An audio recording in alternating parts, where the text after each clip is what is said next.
Hi everyone, welcome back to our channel. So today in this video I'm going to show you how to send Solana from Bybit to Solflare Wallet. So let's get into the video. So firstly, open up your Bybit.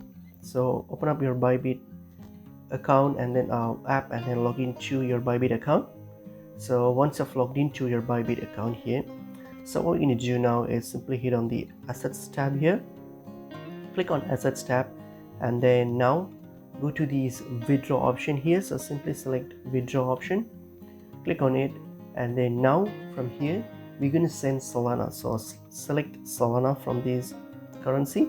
So I'm going to select Solana, which is here. Alright, simply select Solana. So once you have selected Solana, and for the address you need to plug in the address of your Solflare wallet, so you can get this from your Solflare account. So input that your Solflare wallet address here, and then the network as well. Choose whatever that's relevant to your Solana in Solflare wallet. So choose those two details. So make sure those two are correct. So once that's done, and the amount, you can simply select the amount that you wish to send. Select that, and then all you have to do is hit on the withdraw option and complete this transaction.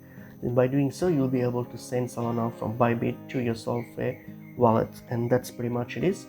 Hope this video was helpful. I will see you in another video. Thank you.